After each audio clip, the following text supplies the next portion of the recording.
No, thank you. Yeah. All right. Appreciate it, communication. Right, okay, we got this one here. Think we're on, right? Yep. We're live? We are live. We are up and running. Check if there is another person. I believe it's just help desk. No, it's just us. All right, call this meeting to order. Pledge, please. I pledge allegiance to the flag of the United States of America, And to the republic for which it stands, one nation, under God, indivisible, with liberty and justice for all.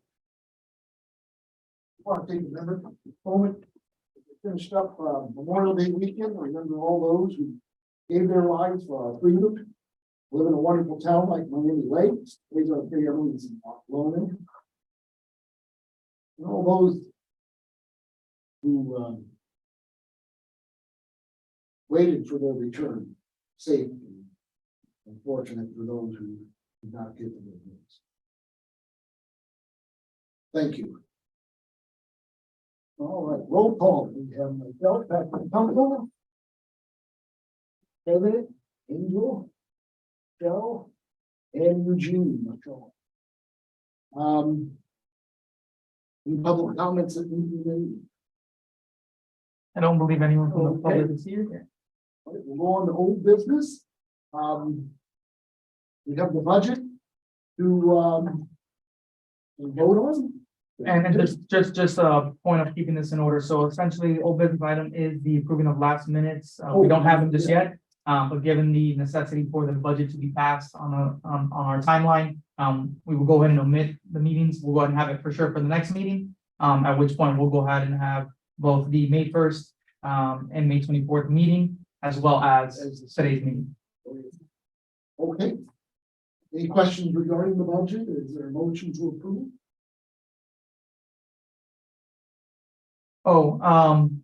We can go ahead and approve that. changes? No changes.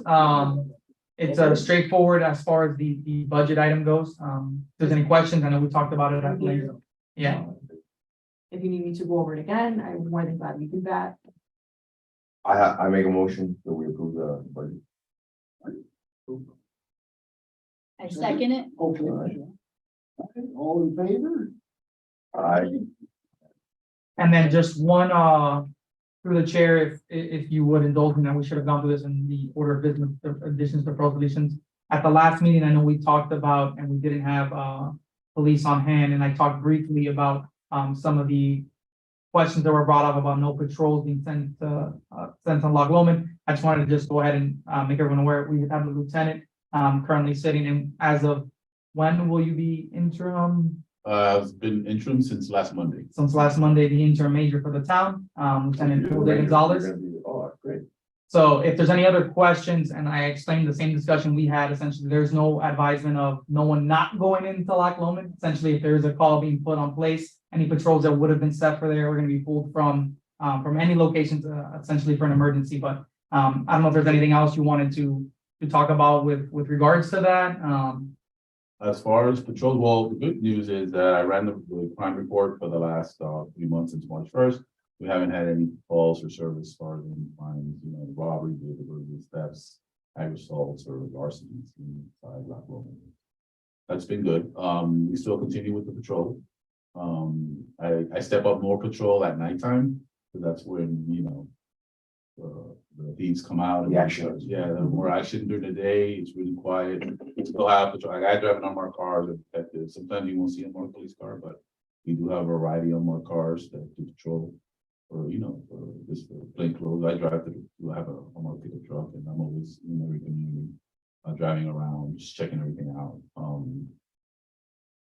The nighttime patrols we have a system. It's like a GPS system. It directs them to go there, like 3 times a night, different hours, different days.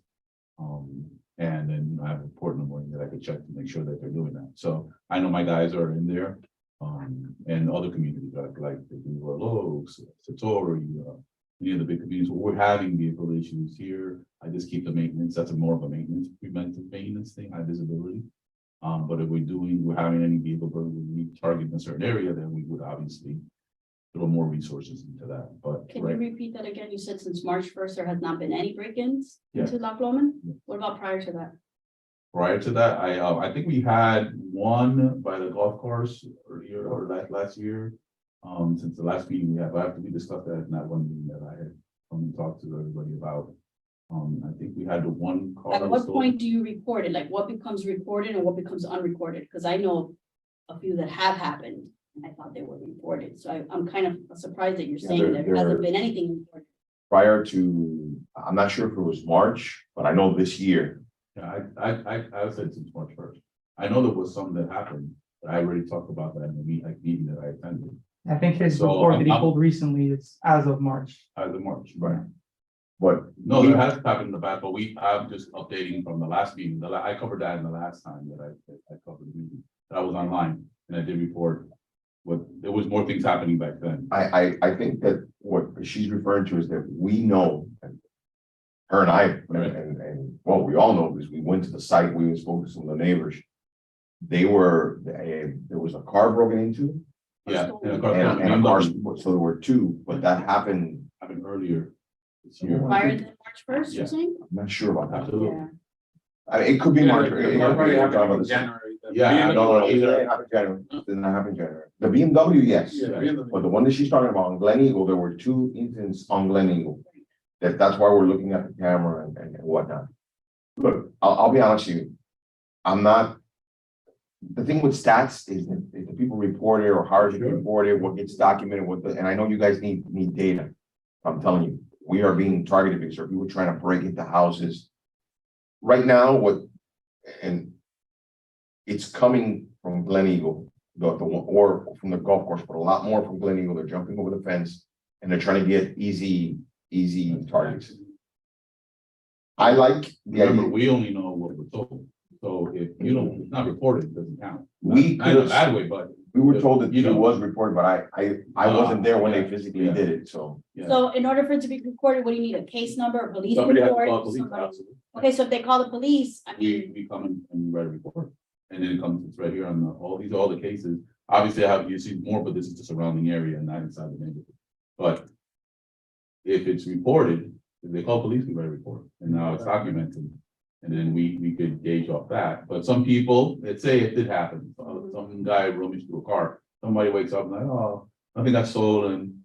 The ones that she's talking about, which Yeah. are the ones I'm talking about, I'm pretty sure because we were texted, you need to call, I think you're the one that told you need to call the police. Yeah, Yeah. correct. Well, the kid with the bike chasing around Loch Lomond, and he was walking. That was another one. Yeah, right? but the police went in, but actually nothing was apprehended on it, so I guess. Well, that's not a crime. That's not a crime, Right, right? I'm reporting crimes that are reported as But being. we're talking about the one on Glen Eagle, not the guy with the hat. It was the two cars were, we spoke to the neighbors. I do remember when she found, I just don't remember if it was March 2nd, March 20th, or if it was a February 29th. Before that, and again, it would have to have been reported. They would have actually had to call. the I'm pretty police. sure they were reported. Yeah, We hope they did, but, right. so I think, is there any way we can get a copy of that report?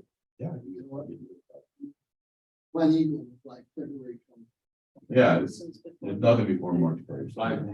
The last 3 months, so I always try to give like a quarterly, like a thing, so, to update you in the last 3 months thing. Yeah, of course, we go, go back 2 years or Right. things that happen. I know about the BMW, we also made an arrest on that. The BMW was stolen. Oh, there was So they a- made a rep. Okay, so see, I think there's a communication issue because Well, the owner would know. That's what the person needs to be notified. The owner of the vehicle. In a sense of an arrest, when you're the victim of a no, crime. for Right. you, yes. Yeah. But for us. Oh, yeah, Like, okay, yeah, so if Right. I hear that she's the victim or he's the victim of a crime, right. I get concerned. And sometimes those people, they move out, they leave, and now we don't know, and we're making assumptions. assumptions, and we're going back and Yeah, complaining I mean, or whatever. I'm sharing the with you data. the crimes that happen, and when it's, called closed cases, normally it's something the detective will call the victim about, we could share that there was an arrest made, but it's not something we're gonna advertise in the sense of, this is a report, I could tell you that, but it's, normally you wouldn't know about it because it only really, really comes over the victim of the owner of the vehicle. It's a property crime. Like anything else, if we, somebody stole something for you, we call and say, hey, by the way, we made an arrest. That person knows, it's not like something that everybody But yes, I mean, it's not a secret. But I could tell you that, yeah, we made no arrest, I could share that information, it's not private. I have a question. Was it, with the person that stole the car, were they from Miami Lakes? No. That makes me feel better. You'd be surprised, we did have a car and that we identified in Rural Oaks. There's another community through a license plate reader, Mhm. and we got the car in the license plate reader, and he was a resident of the town. We were able to impound the car because we can't prove the car has duck tints.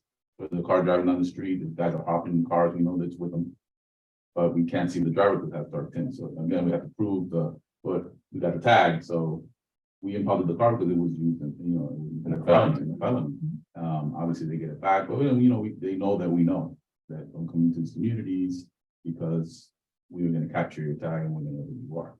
So, that was one of the good things that we did. It's all proactive policing, right? We have to have a conversation with the individual and explain to them, we might not be able to prove that your car was used and we took it, we impound the car, we do a whole line and process it for prints. We obviously know who the owner is, so prints are gonna come back to the owner, but it's not a stolen car. But those are things the license plate readers help out with. I've always been an advocate for that, that's the thing that we try to put into the community. And we've offered that to you guys. So those are things to identify that first, there's two things about it: proactive. If the stolen car comes in, it alerts our officers, and our officers are going to immediately respond into Willows. Two, it's reactive, so we know it could have been a local vehicle used, like the example that I used in the Willows, where we would identify a local resident that would be using their car to assist vehicle burglars or let them escape in that car. So those are always very, very handy equipment, crime fighting equipment. They've been very successful in the town throughout, preventing crimes. We prevented a lot of crimes. We had a car that came across the Palmetto and stolen, and we found it parked in front of the bank next to the Einstein. Back then, they had a mask, a gun, probably going to rob the bank or rob somebody leaving the bank. Because you watch the ATM coming out to 154. They was parked right there, like facing the ATM, like just right. So again, we wouldn't have known if the license plate reader would have alerted us. This is like broad daylight time. Yeah, in the morning. Yeah. We had LPRs on 87, the homicide vehicle, guy wanted for homicide, came in, got in story. There's so many stories I could show about the positive. We had a bank robber, robbed the bank of Chase in 6-7. That was doing bank robberies. Well, that worked. Delivery truck. So we identified him. He was wanted for like 15 bank robberies. The FBI made on between Dade County, Broward, and West Palm Beach. License plate reader identified. We were to find the car, and then we passed that information into the FBI and investigated things. So, I mean, the thing is very, very handy for after the fact. That was after the robbery, but we were able to get a video of the car, match it to a license plate hit. And then investigation took phone legs from there. So very, there's a couple of keep adding more. The good thing is like we're trying to get them around the town, right? Every entrance and exit. But then once they come in, the local neighborhood are localizers. So all those taxing districts that are getting them. Now we know. So if it comes off of 6-7 and he hits the 6-7 and makes a right and Gateway North, he could be anywhere in the neighborhood. He could have gone to Gay, that affect one South, Loch Ness, so now he's the LPR hits in coming to September. Now we know, he's not alone. So it's an update. It gives us an update because in all these streets, they could just turn up on any street, you wouldn't know. So those are good things to have. But going back to your community, yeah, I know that Jim Defense, I made some suggestions in the past to, you can put cameras over there, like even a camera that doesn't work as a deterrent with a sign on the pole. I looked at it where it says, video surveillance. Put some cameras on that pole there, there's light pole, so when they park there, they see some sort of deterrent lighting. We're looking at encouraged the town to we've asked them. I could make some, suggestions on crime preventive, assessment and stuff like that. I did that. Back in Yeah, I did that a while back. 21? Yeah. It was probably 21, I think. Did That we back do then. that to help with our case here, that I know the gentleman is thinking of putting. Well, yeah, they're getting ready to stage a lighting assessment.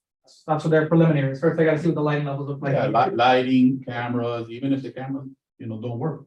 but there are some props, and the guy sees them on camera, detect, motion detection sign, there's a motion detection camera, so now when the car pulls up and they see the sign and the camera, they're like, they're gonna catch us jumping in here, the cops are gonna get notified, Crime watch, citizen crime watch signs, jump the fence, you're gonna probably have a crime watch, it's automatically. Certain stuff like that to deter that poor guy that's gonna park the car and jump the fence on that side, even that's, and the guard houses do a great job. I think I would come in there, I will see the guard doing patrols in the golf cart. So the car there, and they're always, I see them being proactive. Yeah, I was in there last week and they actually kind of followed me a little bit while I was doing a drive-through, of looking at the trees in the arbor. I have nothing bad. I look at them too. I look at them when I go to the guard houses, they're paying, are they catching my tag? Are they doing their job? Are they not paying attention? And I always pass that on to Jeremy if I see any deficiencies with that in my car. So I'm always looking at that too. And I'm looking to see, make sure the rover is roving and not. playing on As the do I phone. when I ride bike in the Yeah. community.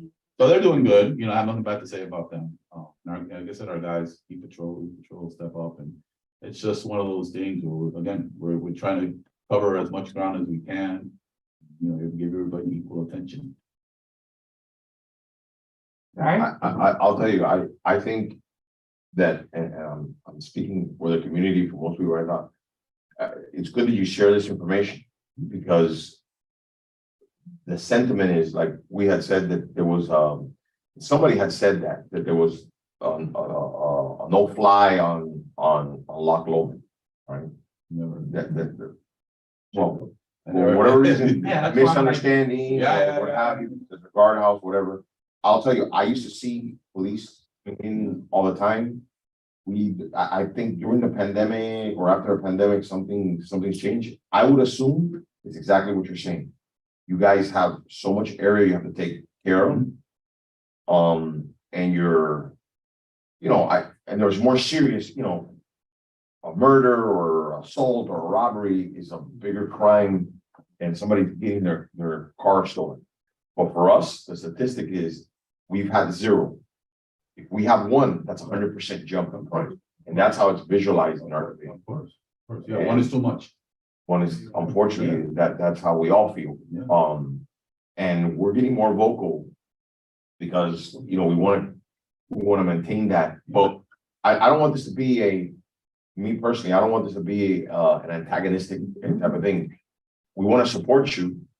And let us know what we can do to help push to we're residents of Miami Lakes. Right. Just because we have this taxing district, it's only for that guardhouse, not really just our security and stuff like that. We need the police. Yeah, no, absolutely, and we have bike patrols, and I hear that a lot sometimes when, even myself, right, we all are citizens somewhere, we all live somewhere, and, I know that I don't spend a whole day outside my house counting the police cars that drive by, and we work, and, so but when I say, I never see the cops, I'm like, well, you are probably home inside, or you're at work, or you're sleeping.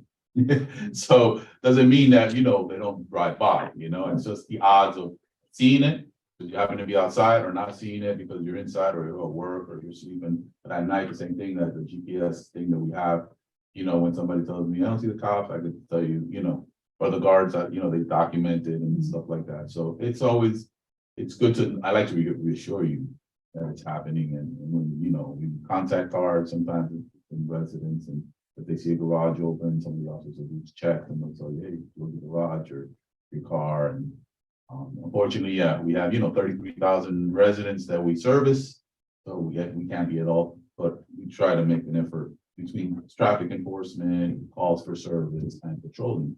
We make it a fact to be covering, especially all the taxing districts. There's no such thing as a no-fly zone, and there's no such thing as a resident not getting a ticket. Speeding tickets, Well, I'll be honest with you. That was another thing you hear, that the residents here don't get, heard that before. The residents don't get tickets. Yeah, Well, I don't know, that was the thing of, I haven't one seen did it. say that, yeah. I really, like, when I see a parked police officer car there, but no police officer inside the car, that just shows me there's not enough police. Right? Because you see them all over the town. And nighttime, yeah, but I'm sorry? sometime at nighttime, you see a park. Right, they're parking them in the, So the police car, the concept is this big man on the team. They have 5 players, but now he has 6. He's the guy that can be there when you can't be there. So it's, I rather either we have him parked inside our police station right, or I have him in the street for deterrent. And He's like a spare car, right? So we have like a pool car, right? When the car breaks down, we have a spare car. He's not doing really anything good sitting inside the parking lot. That's my concept. That's my thing. So if you could say, hey, park in front of Loch Lomond, would you rather have a police car parked empty? The guys don't know that. The bad guys don't. You know that because you live here, you drive by the police car every day. I'd rather have one in the car. Right, right, Yeah. right. But We're working on but- dummies. We're working on dummies. But they go to calls. Even They- pay they for that. have people- Even the one on 67, it stops people from speeding though. Yeah. Listen, you know what you do? I used to do this all the time. Stand behind the police car, like about 100 yards away behind, where you see the people coming with the brake lights. Yeah, yeah. And then when you see the brake lights, you know it's working. Yeah. I put them on, everywhere. I put them on 87th Avenue, the moment, you tell the moment they see the police car. So the brake lights come on. So it means effective, it's slowing people down. It might be going a little faster because they have to hit a lot of brakes. You know, if you're not speeding, you don't hit the brakes on your car. Let's let off and Yeah, you let up, but if you see brake light, you see people hitting the brakes, the police cars are working, because you can't tell, and just so you know, I like to share the secret, it doesn't matter. Sometimes the cop is there and the real cop, and sometimes it's not. Right. So we switch it up so much, cars never really in the same place more than a day, and a real cop will be there. So we put them at 87th Avenue, and people will tell the officers all the time, oh, I thought you were a fake car. Not today. it's a real ticket. Yeah, it is a real ticket. Fake car is a real ticket. And we play that guessing game too. And that's the beauty of it, right? It's not just always static and stagnant. Today it could be the fake car, tomorrow it could be the real cop. And we do cover it, those places with the real police car, you know, so. And again, we just use them, so when we can't be, it's an extra person that's helping out on the team.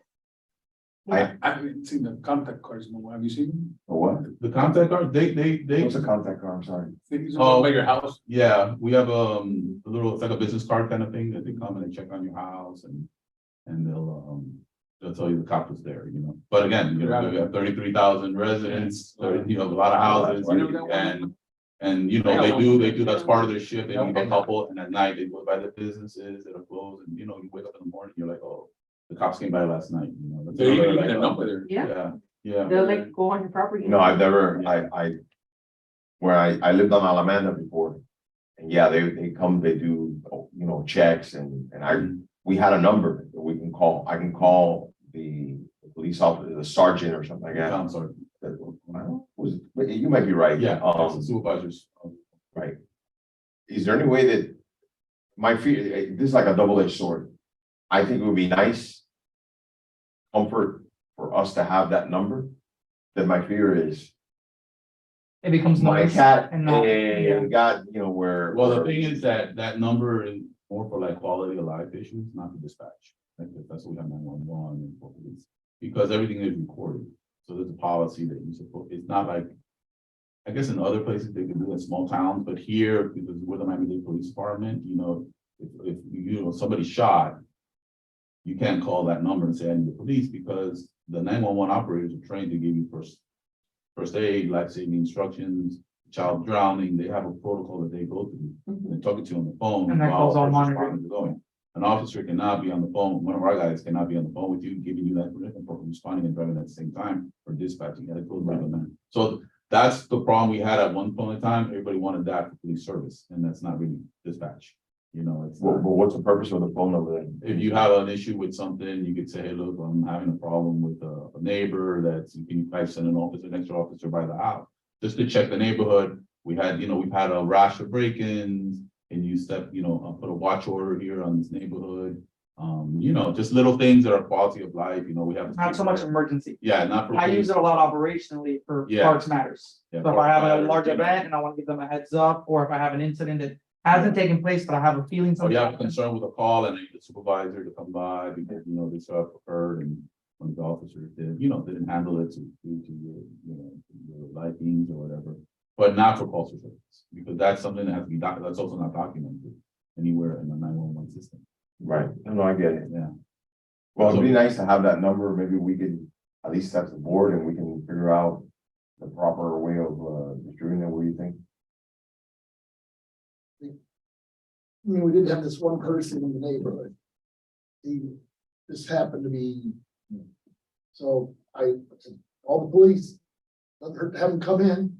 And they're not gonna come out with the lights on chasing this guy around. They're gonna, hey, how are you doing? What are you up to here? But that still should be a dispatch call, That's because if you call that number, you will never have documentation. Yeah, with a non-emergency number, 315 police. Yeah. The problem is that there's no you talk about documentation, it's the system documents. Yeah, no, I see what you're saying. Yeah, you're documenting the system, and it's just a spectacle for, just that, we just won't work that, and and even the system when we don't, and that's the other thing, that phone is not answered all the time, because the supervisor. When you're busy doing something else. Our supervisor is like is an officer, because he assists backup calls. But when he's on a call, he's not, and he's dealing with a domestic issue, he's not answering the phone, he's not even gonna carry him, he's gonna be in the car.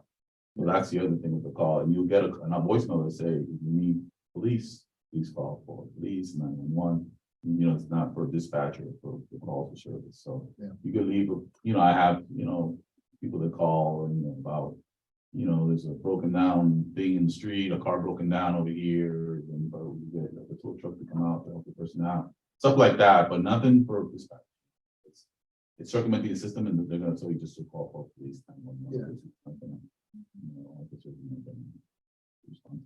The phone has been more for like that, and more for town, to help out with the town issues, but it's not really for police services. That's why the misconception is, and that's why I give you the number, but it's not gonna be, yeah. We wanna. Yeah, it's not, it's more like, hey, look, I wanna talk to an officer about something. You could talk about anything confidential, but you can have an officer come by. Because I wanna talk about, my neighbor or whatever, but for police who report, that's not what it's for dispatch. If you need police services, that's not what it's for. You wanna talk to a supervisor, you say, hey, look, just so you guys know, I wanna let you know we're having an event here in Loch Lomond. There's gonna be a Christmas party, there might be cars parked in the street. Halloween, yeah, I know, I talk to Robert all the time about that. And stuff like that, to give a heads up, we're having, like they called us because, over there by Fairway in the community, they would be paving the streets. Mhm. So they were gonna be parking the cars on the swales, because, they're painting roads, community. So not to, please, not to. Take it. Yeah, stuff like that, just be more convenient. Hey, can you step up patrols in my neighborhood? I haven't seen a cop in a couple days. Can you see if you could add bike patrol? Stuff like that, good communication with the supervisor for requests, from the police services, or having events, or just, just give you a heads up. Hey, I haven't seen this, or I want more of that. Nothing wrong with that, but if I need the police, it would be a call to the Port Police. If I may suggest something, I know, in my community here in Rainy Lakes, we have a WhatsApp group. And We have one. so usually it'll be like, oh, there's a strange guy walking down. Yeah. Whatever street, like, oh, he's on my street now, so. Yeah, no, we have. It's been very helpful for communication. Or it's very entertaining. Yeah, ours is too. So, Yeah, the new private police places, they actually heard. No. oh, I need a pool guy, who's your pool guy? Yeah, but again, don't ever hesitate not to call the police. That's what we're here for. Mhm. Sometimes people are like, oh, I'm not gonna call us, that's what we're here for. Anything minor. Oh, there's nothing ever minor that can't be handled or taken care of. And you see something, say something, if you feel, your gut feeling is telling you that something's wrong. Don't second guess yourself, call the police. Let us determine, but it could always be anonymous too. You don't have to give your name, feel uncomfortable with that. A loud party, the neighbor. You say, hey, anonymous, I want to call, there's loud music, there's a party going on, and I want to get married.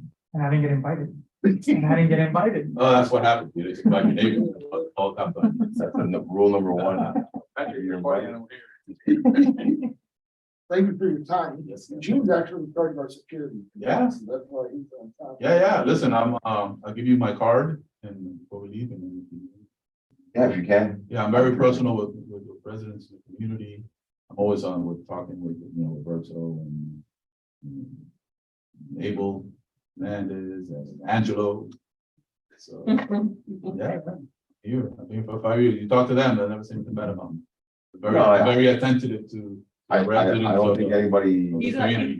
a a good guy. I think Definitely. all your officers are, the only complaint I have is I don't think you have enough officers.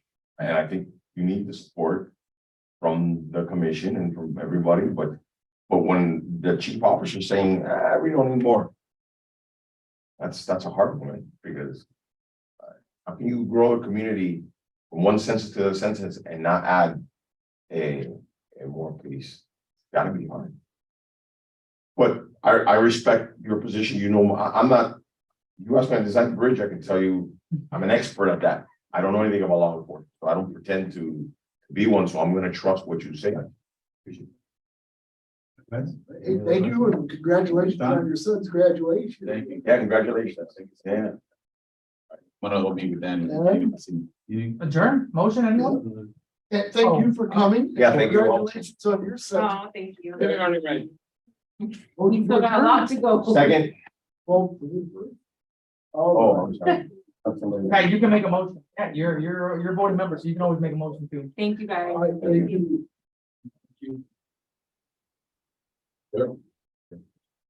That's what. Appreciate it. You know, when you. Sure.